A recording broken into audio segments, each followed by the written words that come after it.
Oke, shalom teman-teman. Balik lagi di program Bintang Sada. I'm your host Arlen, and right now gue lagi di Malang. Jadi kita mau ngomongin sesuatu dengan gue Siwa yang ada di Malang. Tadi so I'm all the way from Jakarta to Malang. Just to talk about it. 笑ってる時そうじゃない時いつでもそばにあなたは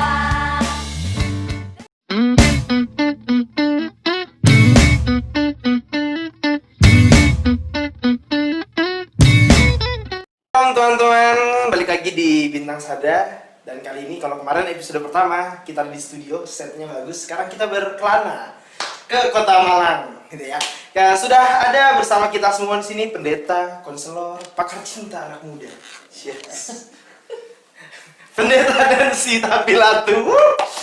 Apa kabar kak tante apa nih oma manggilnya? Kak dong. Kak dong.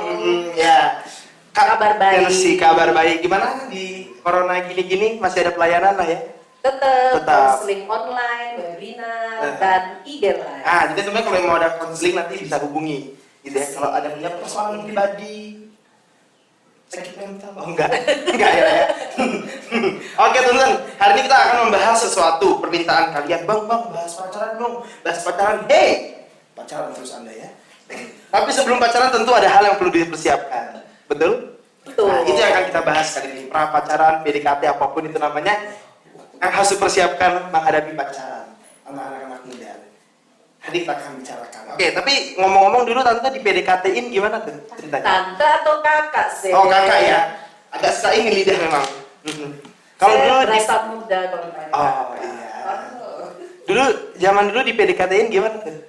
Kalau zaman dulu mah lihat-lihatan dulu. Oh, Dan yang paling keren tulis surat.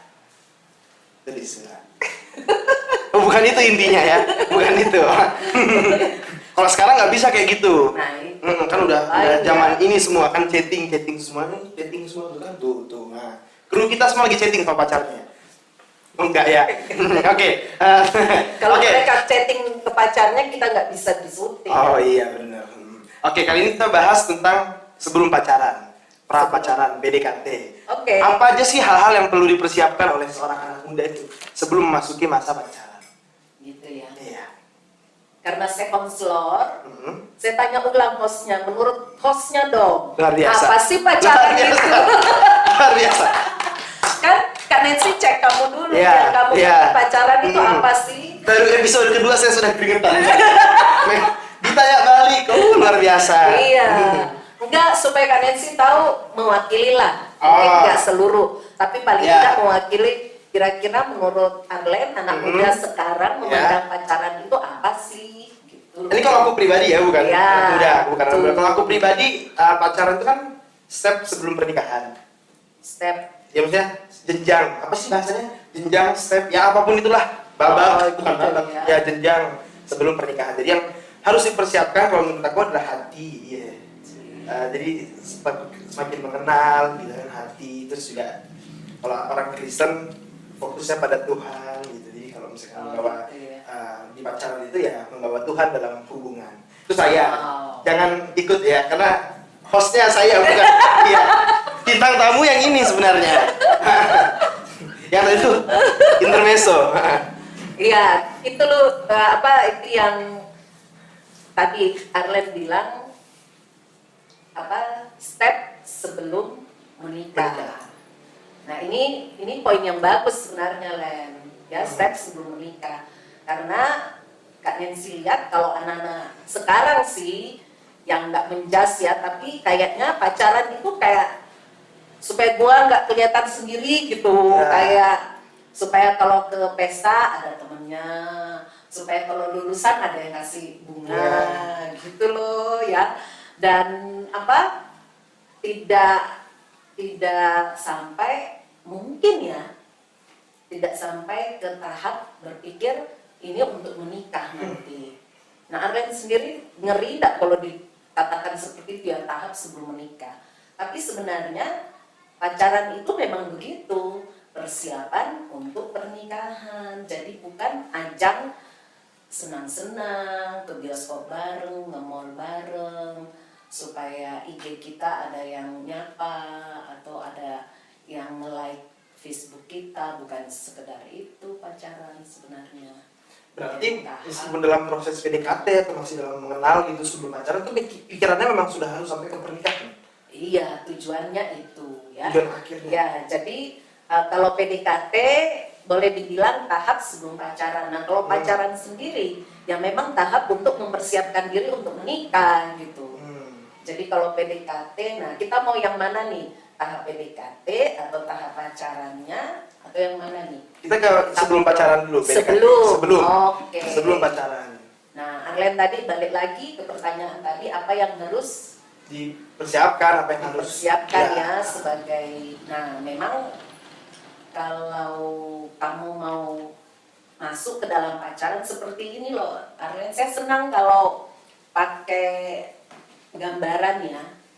Nah, pacaran itu tahap sebelum pacaran ya, kadangkala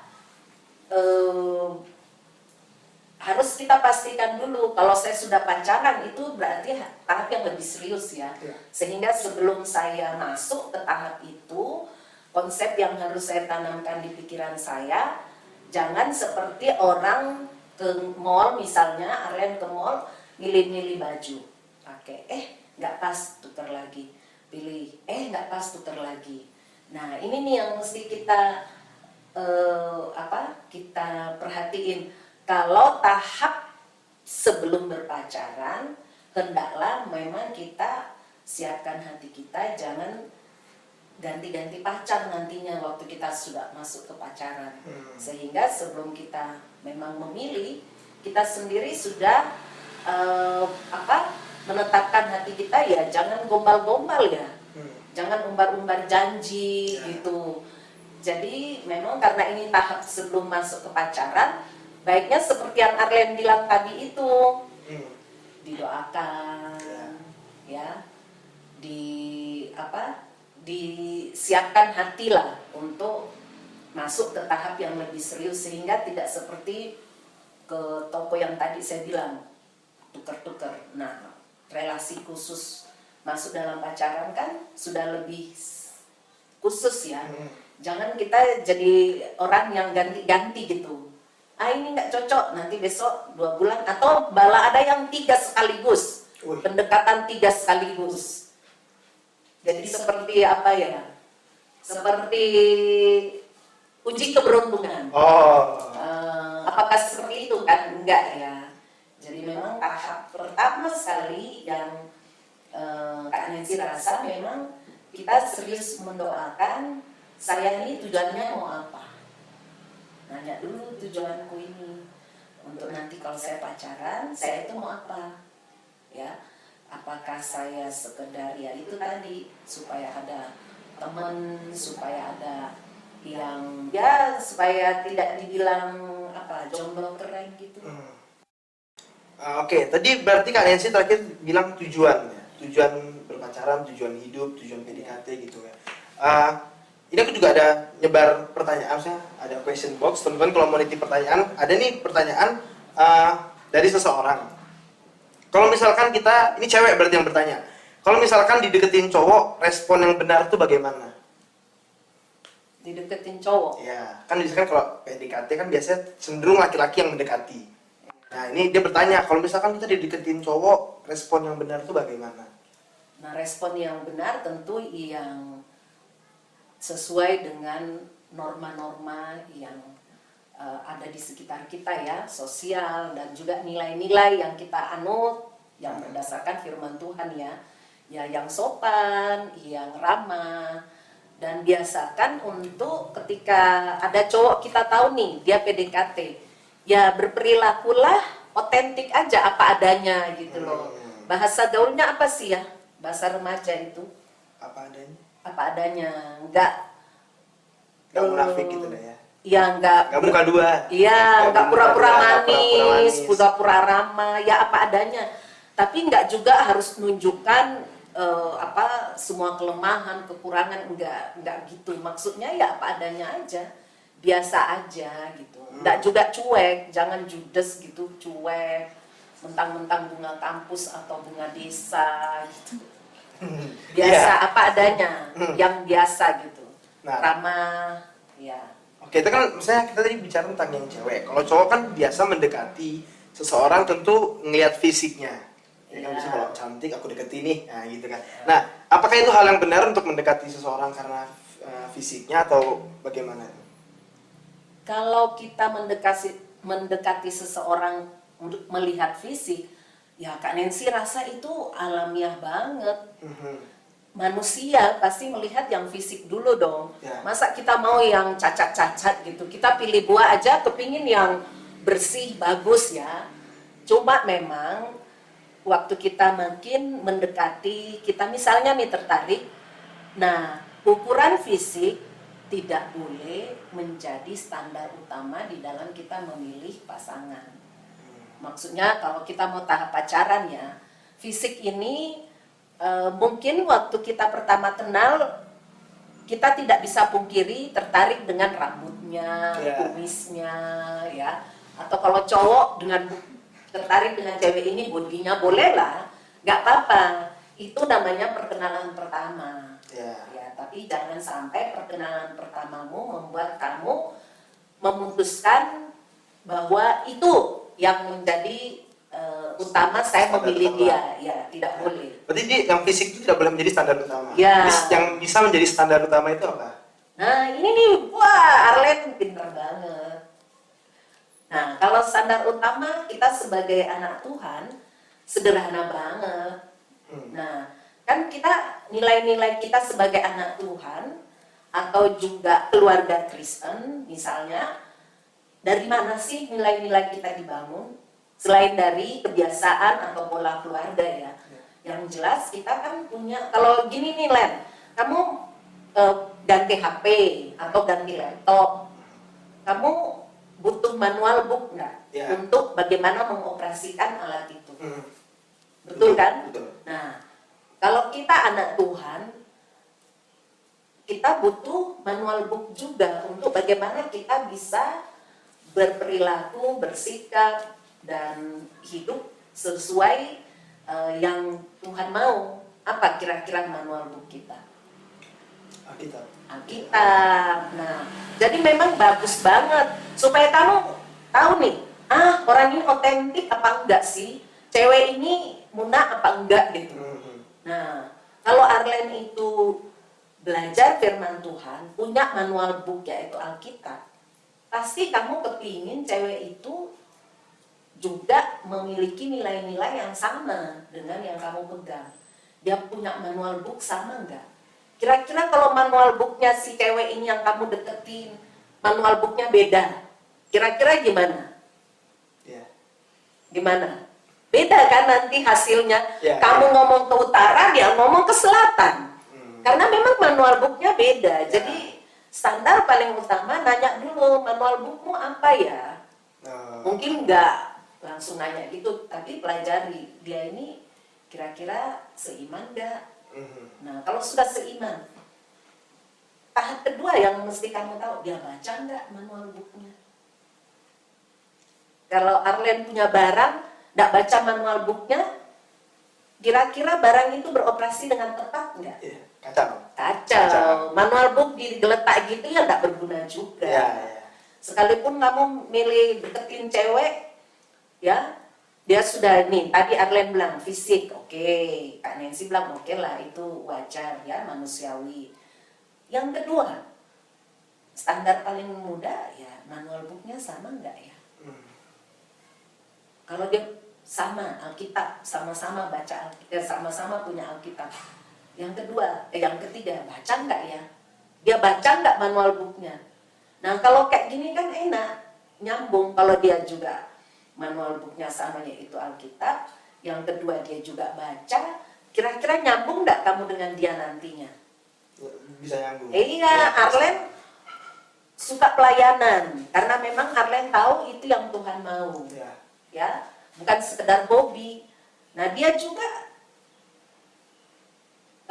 anak Tuhan, dia juga suka pelayanan karena dia tahu itu yang Tuhan mau.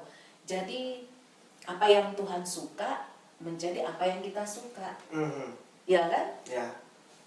Nah,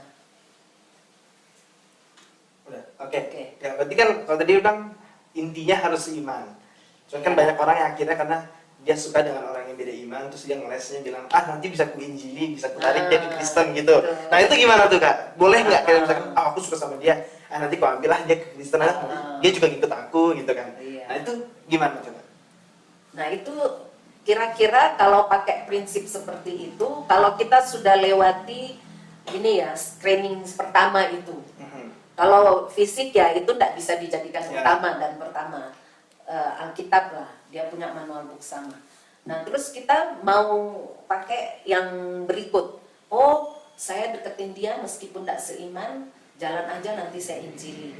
Nah kita menurut Arlen ya bisa nggak seperti itu? Saya balik lagi bertanya. Arlen sendirilah, ya percaya Tuhan Yesus karena orang atau memang Arlen menerima Yesus itu memang mendengar ya orang penginjilan dan lain sebagainya. Tapi ada keputusan pribadi enggak? Iya, pribadi. Nah itu jadi sebenarnya kalau seseorang beriman atau percaya kepada satu agama ya, itu sebenarnya hal yang pribadi, bukan karena Pasangan. Ya, itu pribadi. Karena kalau saya berubah, ya saya tidak mungkin saya katakan saya berubah terus orang lain harus ikut berubah. Atau saya Kristen, orang lain harus ikut saya jadi Kristen. Sulit sih Arlen menurut saya. Ya. Oke.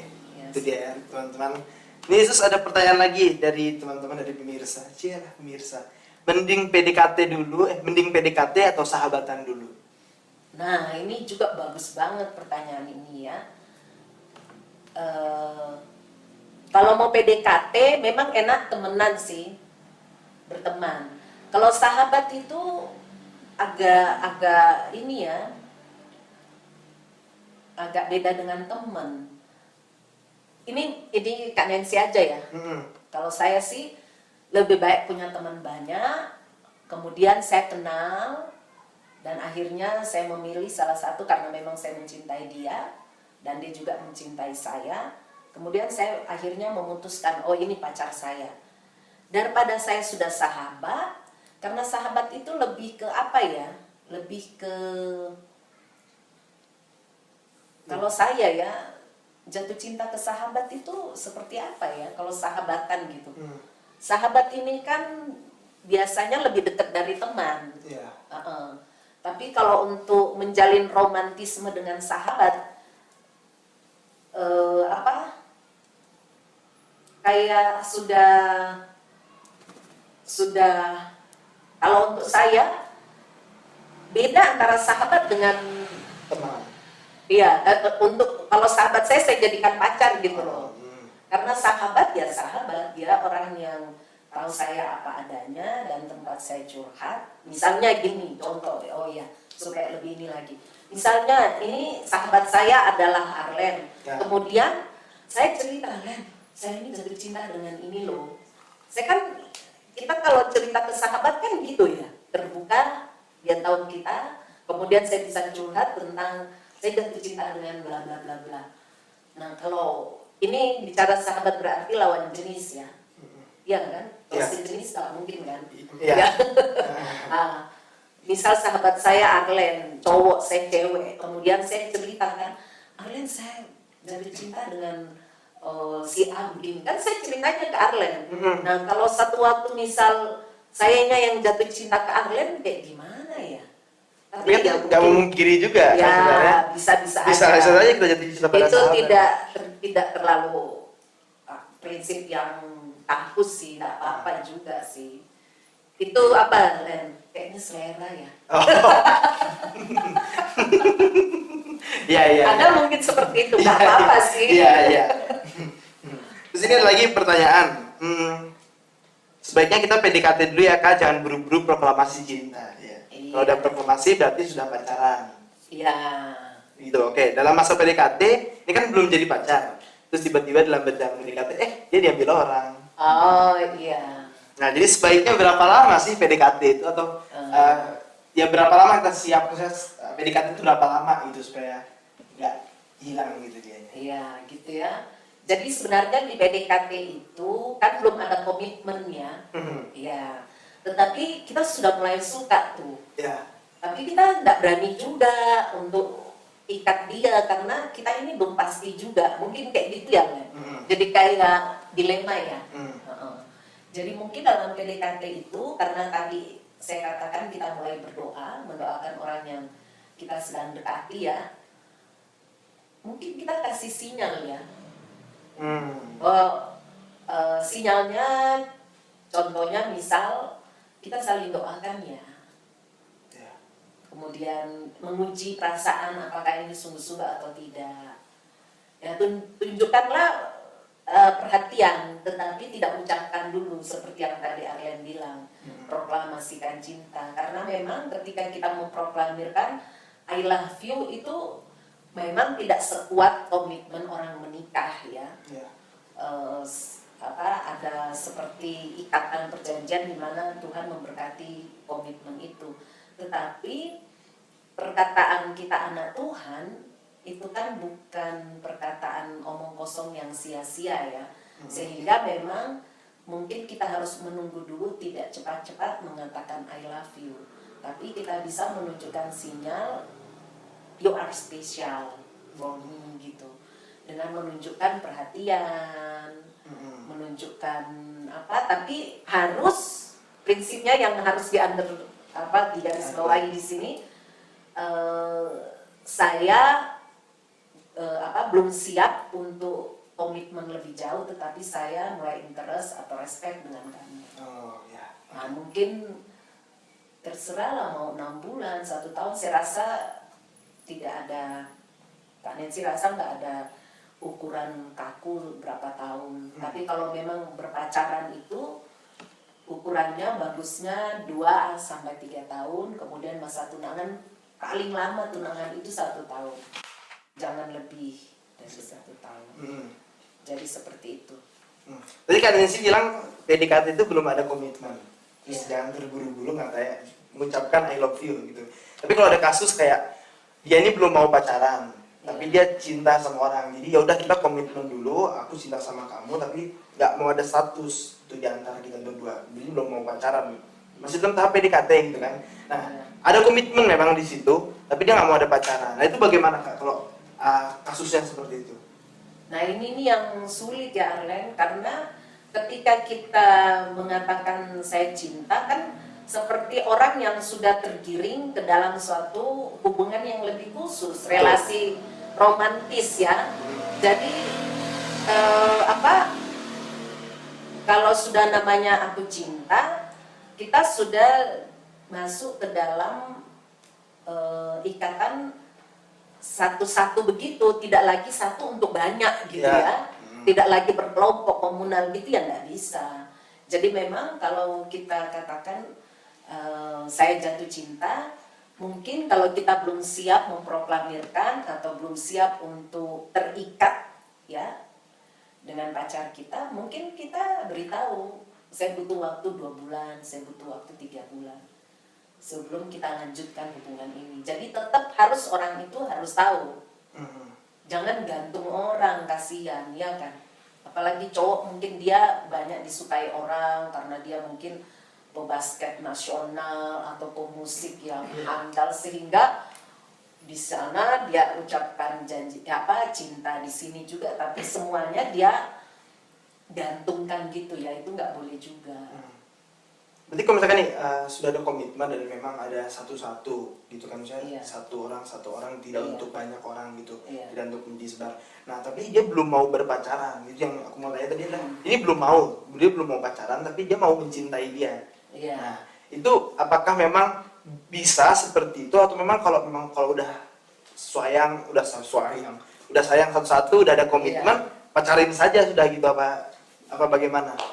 Ya kalau memang keduanya setuju untuk pacaran saja ya silakan. Tapi kalau misalnya yang satunya belum siap, ya itu tadi saya bilang, beritahu bagaimana kalau kita uji 3 bulan ini. kita doakan. Dan mungkin kita mencari nasihat orang yang tepat. Kan kata Alkitab nasihat banyak itu bagus ya. Ya. Nah, ini menarik juga karena kalau bilang aku belum siap berpacaran, jadi dong dalam tahap PDKT ada yang bilang aku belum siap pacaran. Nah, sebenarnya ukuran siap pacaran itu bagaimana? Adakah ukuran untuk kita siap berpacaran? Arlen sudah pacaran? Belum. Haleluya. Aminkan saja dulu. Makanya bertanya. Nah, ukuran siap berpacaran. Ya, ukuran siap berpacaran ya kamu harus siap memegang janjimu. Jadi lebih ke bertanggung jawab dengan apa yang kamu putuskan. Karena kalau pacaran kan tahap sudah akan mempersiapkan diri untuk menikah. Berarti kamu nggak bisa lagi janji-janji cinta ke orang lain ya memang cuma satu ini. Setelah itu kamu siap untuk dirimu dievaluasi, dilihat, dipertanyakan oleh pasanganmu. Kalau kan untuk mau pacaran, kemudian juga harus memang lebih terbuka tentang tujuan hidupmu nanti apa, gitu. Baik yang ke cowok, baik cowok ataupun cewek saling jadi orang katakan answer dan question ya. Biasakan untuk bertanya dan jawab. Ya ini saya akan ajak berpacaran. Tujuan hidupnya apa sih? Ya kembali lagi yang tadi itu. Tujuan hidupmu apa? Kalau kamu tanya tujuan hidupmu apa Kak? Apa ya? Nggak tahu ya. Waduh, ini bahaya nih orang seperti ini ya kan? Di PDKT sebenarnya bisa sudah kita lihat. Nah, orang yang nggak jelas tujuan hidupnya untuk apa kita ajak pacaran? Terus yang kedua, nggak seiman, manual booknya beda ya untuk apa? Yang ketiga, kebiasaan-kebiasaannya kita lihat. Kebiasaannya kebiasaan hidupnya misal orang yang sembrono, tidak menjaga kekudusan hidupnya, dia bebas untuk misalnya masih PDKT tapi sudah relasi yang lebih jauh misalnya ke perilaku seks ya. Seks sebelum menikah. Kan aman kita kalau kita tidak pacaran, kita hanya PDKT terus terjadi hubungan seks, ya gimana ya? Orang seperti ini kah yang mau kita ajak pacaran untuk nanti menikah? Mudah sekali. Tapi kalau misalkan ngomong kebiasaan, banyak juga orang beranggapan bahwa ini masih PDKT, kebiasaan kayak mungkin cowoknya ngerokok atau apa gitu kan. Nanti seiring berjalan waktu dia bisa berubah mungkin karena aku atau karena apa. Jadi banyak orang akhirnya udahlah hajar aja dulu, deketin dulu nanti juga bisa berubah orangnya gitu. Nah itu apakah itu wajar ataupun benar dalam hal PDKT mendekati seseorang? Good point. Justru di situ waktu kita PDKT bukalah matamu lebar-lebar dan buka telingamu lebar-lebar, buka hatimu. Kalau Kak Nancy mau tahu Arlen yang sebenarnya, maka Kak Nancy harus explore, investigasi tentang teman Arlen ini siapa. Tanya Arlen itu seperti apa. Karena kalau Kak Nancy hanya dengan Arlen, pasti Kak Nancy tidak tahu. Tapi ayo, aku mau bergaul dengan temanmu. Akan karena ini mata terbuka, besar telinga, hati. Ini Arlen ini siapa? Justru banyak data memperkecil kesalahan. Justru kalau kita sudah tahu gitu, dia ini orangnya kayak gini, ada jelek-jeleknya, gitu. Nah itu tapi tetap aja kita deketin karena emang ya udahlah nanti juga dia bisa berubah gitu. Nah itu gimana? Nah kembali ke poin yang tadi, kalau orang berubah keputusannya atau keputusan orang lain pribadi. Nah kalau kita tahu dia sudah rokokan, dia suka free sex, dia narkoba, dia kecanduan pornografi misalnya, yakinlah bahwa perilaku seperti itu akan terbawa ke pacaran. Pacaran akan terbawa ke pernikahan. Gak mungkin yang seperti ini nanti di menikah dia jadi malaikat. Gak mungkin. Pernikahan bukan seperti tempat cuci piring, kamu taruh pemutih, barang hitam nanti keluar jadi putih. Pernikahan tidak seperti itu nantinya. Karena pernikahan tidak mengubah orang.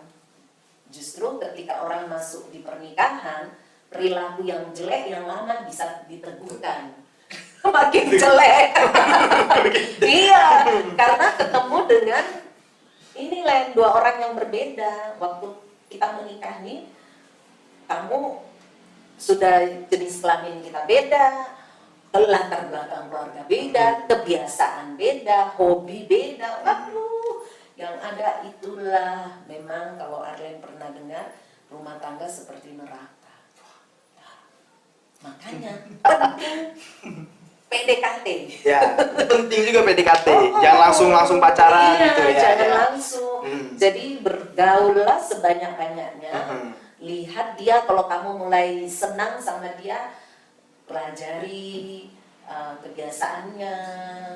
Kalau dia merokok, pokoknya yang tadi Arlen bilang ada perilaku buruknya, yakinlah itu akan terbawa di pacaran. Bahkan bisa sampai pernikahan. Iya. Yes, oke. Terakhir nih, ada nggak yang mau kakak sampaikan untuk teman-teman kita yang lagi PDKT atau yang lagi mendoakan seseorang tapi tak kunjung dapat jawaban? Nah itu ada nggak yang mau disampaikan kepada mereka semua? Iya. Yang Kak Nancy ingin sampaikan ya, ini umum ya, maksudnya Kak Nancy lihat anak muda sekarang. Anak muda sekarang itu daya juangnya minta maaf, jangan tersinggung. Saya lihat daya juangnya kurang. Mungkin mengerti banget karena sekarang budaya instan, semuanya mudah. Nah, kalau untuk perkara cinta, harus kamu berjuang sampai titik darah penghabisan. Artinya gini, kalau aku cinta dan aku ingin hidup bahagia dengan dia, masa PDKT itu menjadi prinsip yang penting.